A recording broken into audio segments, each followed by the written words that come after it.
Monster Hunter World can be a pretty tough game, but just like life, it's tougher if you're stupid. In today's video, I will go over 7 things that I learned as a Monster Hunter noob, and hopefully it can help some new players as well. If not, maybe inspire other people to play the game. In my opinion, there is quite a beefy learning curve to this game. Tip number 1, don't use Guardian/Defender's armor if you want anybody's respect. I got a lot of comments straight up telling me they wouldn't continue watching my Monster Hunter World Let's Plays because of this armor set. Basically, it's a set of armor that's meant to be catch-up gear and speed you past the base game into Iceborne content. There's 2 reasons this isn't a good idea.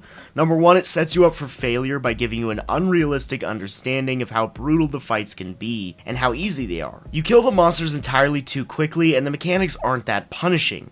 In Iceborne, some of the stronger monsters can kill you in like 2 or 1 hit. This means that tanking hits isn't really a thing. You have to dodge them and learn how to watch a monster broadcast its moves and even understand the mechanics of individual monsters. The other reason it sets you up for failure is because you don't learn how to build sets and choose your equipment properly. There are elements and ailments in Monster Hunter World for both you and the monsters you fight. Some gear is resistant to each type, and your weapons will have an element or an ailment that are effective against specific monsters. For example, a fire monster will be weak to water or ice typically. There's a lot more to it, but with Guardian armor and weapons, you just upgrade them and never think about these things. Number 2, weapons are what define most of your gameplay in Monster Hunter World. There are 14 weapon types to choose from, and they are all viable and unique. It's important to note that it's not a permanent decision, as you can swap out your weapon throughout your experience. However, you have to keep in mind that you'll be gathering resources to spend on your weapon,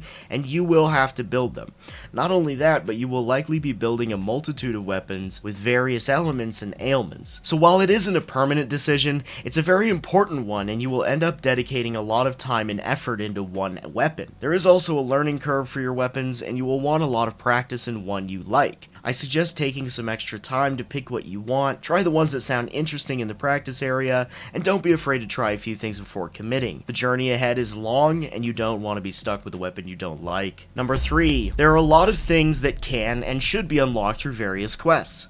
Assigned quests help you progress through the story, but optional quests and some event quests can help you unlock a variety of things, including different types of foods from the cantina, unlock bases in each area, and most importantly, mantles to help you in your fight. Don't overlook some of these unlockable things. If you're in a new area, look around for unlocks that might help you, and always take a tour around Astera and the main gathering hub and city areas to make sure you cash in your rewards and get any new quests. Number 4. As earlier mentioned in number 2, elements and ailments and resistances are all factors in your gear. There's a ton of gems, charms, and decorations. All of these aforementioned things can help you customize the performance of your gear and give you specific skills and perks that will help you. For example, the earplugs effect, which reduces or eliminates the effect of a monster's roar, which can interrupt you. This is important to know because there are quite a lot of things to collect and optimize for your playstyle, but also to make sure you're being effective against the monsters fighting, or at least to make sure you aren't actively making things worse for yourself. All of this stuff takes time to optimize and learn, and there are plenty of in-depth guides on how to do so online. Even if you aren't optimizing like a sweat, you can at least make sure you're semi-prepared going into a fight. Number 5. The Clutch Claw is another mechanic in Monster Hunter World that you will likely need to know. The main important thing to realize is that this is not necessarily a part of every Monster Hunter game, as it was introduced in Monster Hunter World Iceborne. In the newer Monster Hunter game, Rise,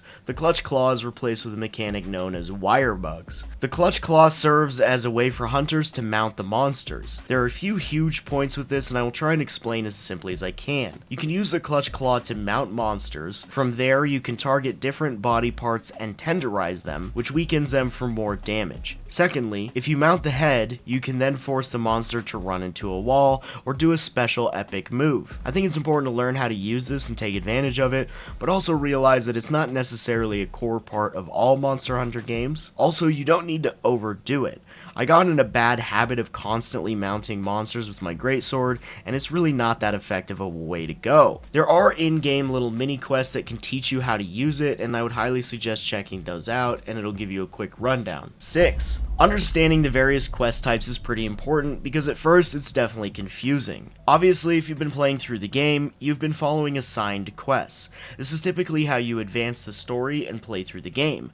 Then there are optional quests, which can unlock special items and introduce you to specific monsters. On top of that, there are also event quests, which are limited time quests that give special rewards. Often there will be tokens or items meant for specialty cosmetics, otherwise these quests can be used to reliably fight monsters and gain items. The primary purpose is for limited time special items. Next would be investigation quests, in which you specifically go after a certain monster. You can repeat the quest over and over again, and you get additional rewards every time you fight it. So typically investigations are good when you need to farm materials from a specific monster. Finally, there are also special assignment quests, which are, well, special monsters, usually pretty challenging variations that you need to fight that advance a later storyline.